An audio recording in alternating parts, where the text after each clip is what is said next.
Hi guys, I am back with another yapping long vlog only because I think I really enjoyed the first video that I did that, had no expectations. I just wanted to talk to kind of give my, Kilig Ko update. So I think I'm gonna kind of bring this back as a series so that, in the future down the line, I could look back at these kind of checkpoints and hear like what my brain had to dump.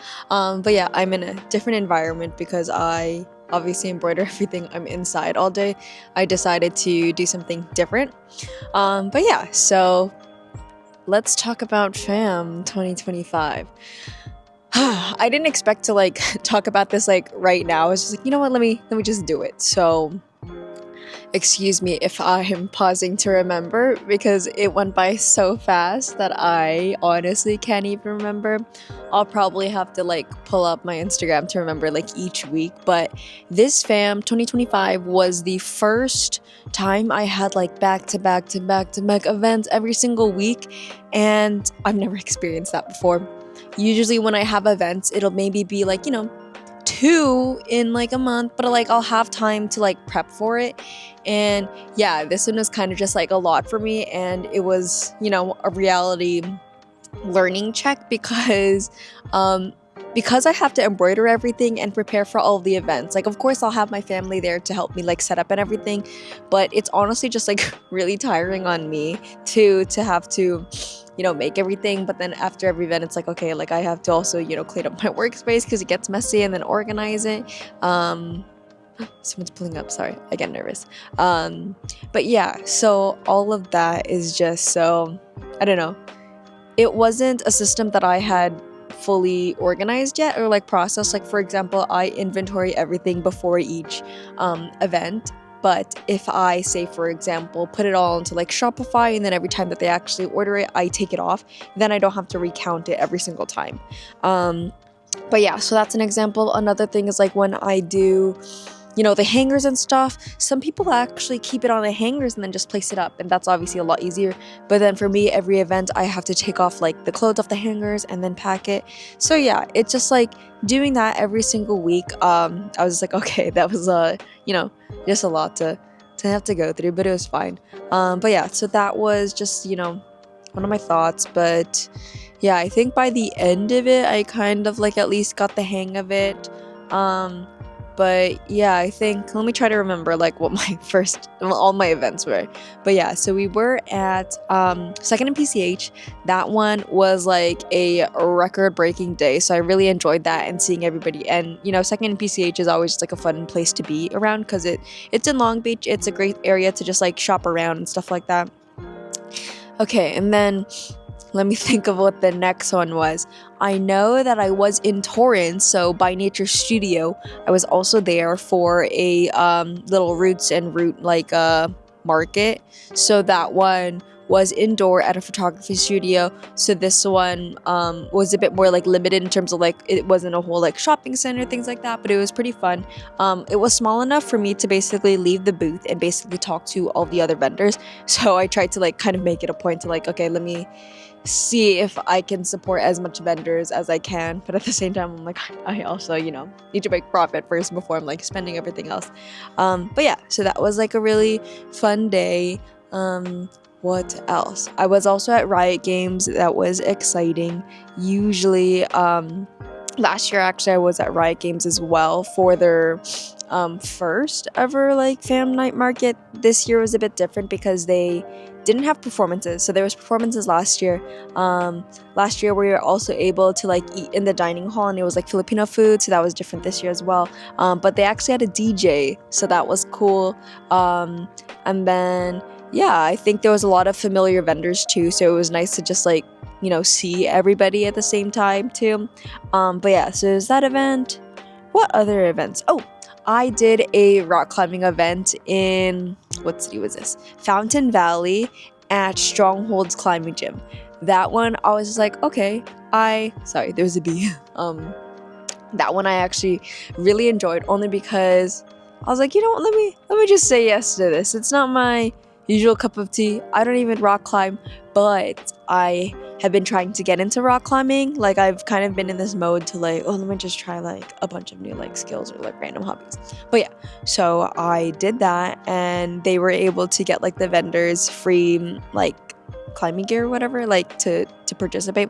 So that was actually really fun, and for some reason I won the raffle at the end, which was 4-day passes to Stronghold climbing gym. So I'm gonna be back there eventually. But yeah, I think it was really fun, and it was a full body, workout. And so I'm like, okay, I definitely want to do this. But then after I started getting Instagram reels like on my For You page and even on TikTok, and then it was all these climbing injuries, and I was like, oh my gosh, I don't know if I want to do this anymore. But yeah, I'm still gonna do it and try it anyways. But yeah, I guess I'm always just scared of everything, so who knows. But yeah, what other events were there? I'm blanking. But yeah, basically it was something new. Oh, every single week up until like November 8th. So this is my first week that I kind of have like a free break, I guess. But yeah, I think it was maybe like 5 to 6 weeks, like back to back to back. But my most recent one was at Glendale Community College. It was with KNL, the Kayugdo. Like basically they had the Kayugdo KNL like performance, and then at the same time, GCC's I think it's called FASA, their Filipino org, they put on like the market and stuff. So that was also interesting. Basically they had 2 showings for KNL show, and so the biggest traffic was actually when the first show was ending, and then the second show people were coming in attendance. So yeah, overall it was fun. What other learnings? Yeah, I think it was just nice to go to like a lot of these small like community events and things like that, because my thought was eventually to go to NorCal for a lot of like the bigger events. So I'm like, oh, okay, cool, maybe next year that's my plan, to eventually go up there. I'm not sure if it's just like the nature of like, I don't know, like the world and this like economy and everything. But as I'm talking to more vendors, they're actually saying that in-person events aren't doing as well. So I'm not sure if maybe it was just like this season, things like that. But yeah, maybe next year I want to maybe focus even more on like online like website, because for in-person events, like it's like physically like hard on your body to like, especially when I have like a tent and everything and I have to set it all up myself type of thing. But yeah, so those are just like some thoughts. What else? Going into the Christmas season, so far I'm actually not signed up for any events right now. Each week is kind of packed with like holiday stuff. Like I love Christmas, so I kind of have something every single week. But who knows, maybe something will come up and I will end up doing a market. But if not, I do want to kind of prioritize online. And a fun fact for all you viewers, if you're watching this, I'm actually going to do an encore actually for the Filipino Pride Collection, because I got so many DMs and like messages and comments saying like, oh, like I didn't get it, it was sold out, I saw this too late, blah blah blah, this and that. And I was like, oh man, like I am so grateful for all of the support that I was like, okay, I'm going to do a surprise drop for the newsletter people. So if you haven't gotten it, you want to get the Filipino Pride Collection, join the newsletter, because I'm going to be redropping it again, so that people, if they want to give it out for Christmas and stuff like that, I want to make sure that it comes in on time. But yeah, I think that's kind of how Kilig Ko was past like October. And I think in 2026, I definitely want to be doing more, I guess, systematizing, organizing. I basically want to be on top of like everything, like business wise, and then also just like, organization wise, and like, planning everything out, even being more prepared for like events. Because usually I'll write in stuff for like, okay, I had XYZ, sizes for this. I want to make sure that I always have all sizes, because it's kind of hard. Like, oh, I guess this is also more context I'm learning. basically, with every single week, not all sizes would sell out. So what I had to do was order only the sizes that were missing. And so it kind of had like a mismatch every time that, like, say if I didn't order something, then I would only have like super small sizes or super big sizes. So that was just like another thing that I was kind of like trying to figure out. And with it being every single week, it was like, okay, I have to just finish it as much as possible. Like I have to I have to order like the blanks, and then I have to do it, and like if I don't finish in time. But yeah, so another learning moment. And now I'm kind of just like figuring out what do I do with like the one-off sizes that it's like, okay, it's only one thing, one size, or it's like super big sizes. But yeah, so there's that. What else? But yeah, 2026, I really just want to step it up a notch and really push myself to see how far this business can go up until I crash out. No, just kidding. I don't want to crash out, but yeah, I really just want to push myself to the limits and see what I'm able to accomplish.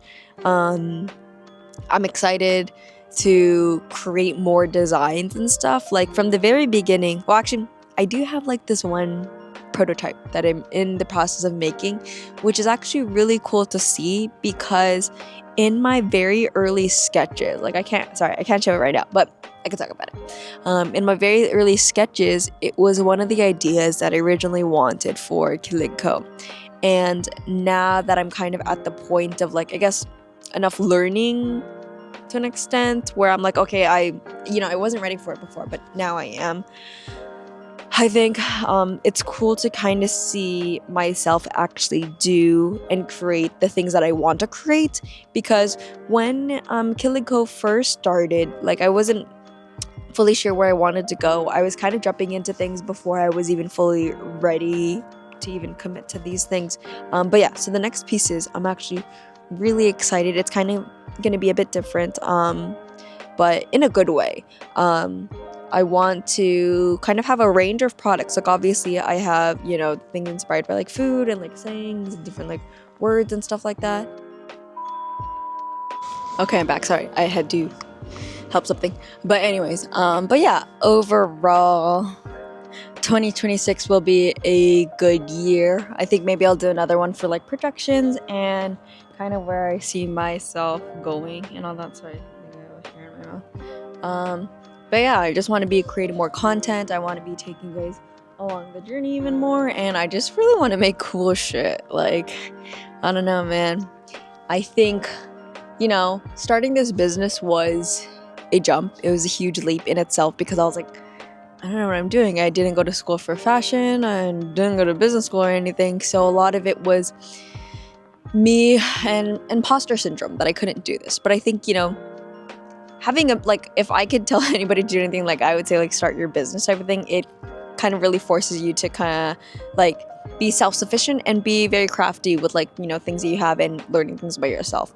So yeah, I think next year, like I'm excited to kind of just do anything and everything. Like I feel like it's kind of like my confidence is still pretty low, but I feel like it's kind of given me like a little bit more like boost of confidence, because every day that I get an order, every day I get more followers, every day someone's even commenting or DMing me that they resonate, like all those things like slowly are giving me more confidence and like the reassurance that I am doing the right thing. So I would love to do that for all other like parts of identity for myself. Kilig Ko really stems from like my Filipino identity and not feeling enough. In the future, I guess more context, like this is me just like rambling now, because I really could go into everything. Yeah, I would love to kind of have an outlet for people who are grieving. If you don't know this, my dad actually passed away from cancer in 2020, and I think I never really learned how to grieve, I guess. And now kind of doing all of these like Kilig Ko pieces that are inspired by the Philippines, by his hometown, visiting his hometown, it really puts me into the perspective of like his shoes and everything he had to sacrifice for me to even dream. Like the fact that I can even confidently say that I want to like, build more businesses or like do whatever I think of like for 2026. It's like my dad never got the space to dream. So I want to be able to do, a lot of things in his memory and things that are kind of like, healing to me, and hopefully it helps somebody else. So I think that's probably another thing that's going to be in the queue for 2026 is just like building more and more. But yeah, I guess that's all for this video and Kilig Ko's little update. I wouldn't say like quarterly because it's November 19th today. But yeah, I would like to do this every couple weeks or so that I can really just see the growth and stuff. But yeah, if you're here, thank you for watching, and subscribe and follow along my journey. Bye.